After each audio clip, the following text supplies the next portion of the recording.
If you guys are anything like me, you love throwing a bladed jig or a chatterbait, a slobber knocker, whatever you guys categorize them as, but a bladed jig is such an awesome tool and it is such an awesome bite, especially when the fish are really wanting to eat it. The thing is with a bladed jig though that makes it even cooler is that just by adjusting the trailer on the back of your bladed jig, you can get some different actions out of those trailers that make that bladed jig even more effective than it already is. And so in today's video, we're going to talk about the different trailers that I use on the back of a bladed jig and why I use them, because I think it's super important. And what I've noticed over my years of fishing a bladed jig is that you can go from catching just a few fish in a day on a bladed jig to 10x fish on a bladed jig just by adjusting the trailer style. So the first trailer that I want to talk to you guys about is going to be a straight tail style trailer. So now when I categorize straight tail style trailer, what do I mean?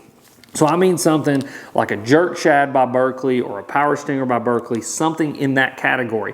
And the way that I categorize them is like if I were to put this thing on a hook by itself and just throw it out there and reel it back, it's not going to do anything. You know, this bait, both of these have to have action imparted on them to actually have any action in their tail section at all. And so the bladed jig is what is going to actually impart that action by when that bladed jig gets to working, the turbulence off that bladed jig, the action of that bladed jig is actually going to make both of these baits have that shimmy in the back and look like a bait fish. And so my first style trailer is going to be a straight tail style trailer. This is the one I'm going to pick up the most. It's the one I'm going to rig up the most. And the reason for that is the thing with a bladed jig is, you know, obviously fish are eating the bladed jig itself. And so sometimes you don't want anything to hinder the action of that bladed jig or change the action of that bladed jig at all. You just want something to complement that bladed jig. And both of these style of trailers are going to complement that bladed jig really, really well. It's not going to do anything to change the action, slow down the blade, you know, throw the blade off at all, which can be important. We'll talk about it here in just a minute. But you want something that's just completely passive, something that only adds to the bladed jig and doesn't take anything away. Another reason I'm going to pick up these trailers is when I'm fishing in current. The reason for these trailers in current, I think, is kind of what we just talked about. I'm not hindering that bladed jig in any way, and when you're fighting current or you're throwing a bladed jig up into current and working it out, something that isn't going to mess with what the bladed jig is already doing but only add to the bladed jig helps it to come through that current in a way where you're not going to lose a bunch of fish. Because what will happen in current, especially if you're throwing a trailer that's a little too bulky, and really when I'm fishing heavy current, I'm going to throw on something like the jerk shad. It's a very thin diameter, even, you know, smaller than that power stinger. When it has something that's a little bit taller profile, a little bit thicker profile, that current will actually grab that bladed jig and it'll kind of roll it over.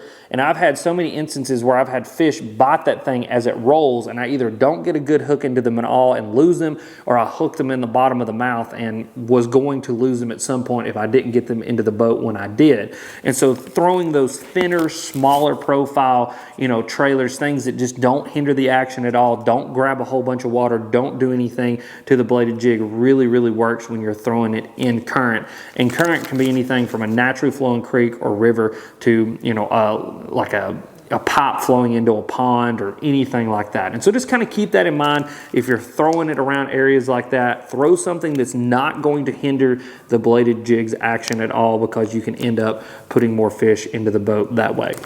The next style is going to be a crawl style trailer. So this is a Berkley Crash Craw. You guys can see it's got those little appendages on the back. That little appendage with that little bitty kind of, you know, flange on it, it grabs water. And so unlike our straight tail baits, if I were to rig this up on a hook and just swim it through the water, those little tails will get to kicking and it actually grabs water and imparts action onto itself. And so when we throw it on the bladed jig, the one piece of advice that I can give you is do not rig it, you know, horizontally, but rig it vertically. And so what does that mean? What I'm going to actually do is I'm going to put those claws in line with that hook point. So you guys can see there's my hook right there. Those claws are going to be in line with that hook point. Now what that's going to do is it's going to make that top claw almost have like a limping action to it. Because what will happen is as that blade gets to moving, and this is on any bladed jig, I've done it on jackhammers, slobber knockers, original chatterbaits, Japanese stuff you've probably never heard of.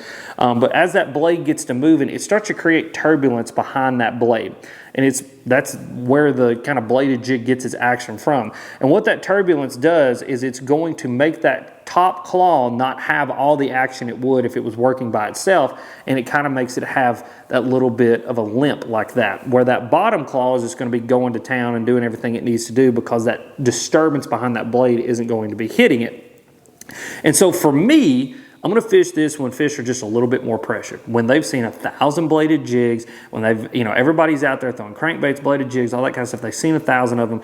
That little bit of a difference, I think it kind of looks like an injured bait fish. And, I think that just that little bit of a limp, that little bit of a difference in there can make those fish either decide to bite it or not. And so the claws on there and the crawl style baits are really important for me when I've been fishing around a bladed jig fish. And even if I'm on a bite and they kind of start to wane off a little bit, I'll throw this trailer on and start throwing it. And I've seen where I can pick up a few extra bites on some pressured fish just by changing up that claw style.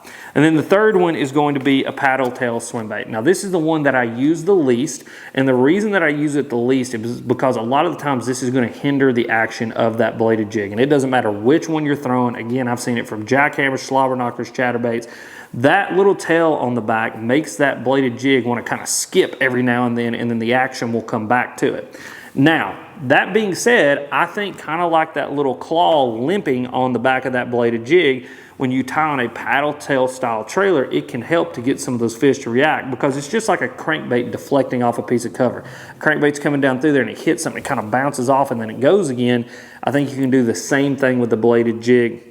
And what that paddle tail swim bait will actually do is it gives that bladed jig that action. It kind of throws off the action of that bladed jig, just a little bit of a, like a hesitation, and then it starts working again, can get those fish to react. And really where I throw the paddle tail the most is when I'm fishing it in grass, where I'm already kind of get that hesitation. We're popping it out of the grass really hard. We're letting it sink again. That's where it's going to make the biggest difference. So if you want to see all of these tips in action, click this video that's popping up right here. I go and catch a bunch of fish on a bladed jig.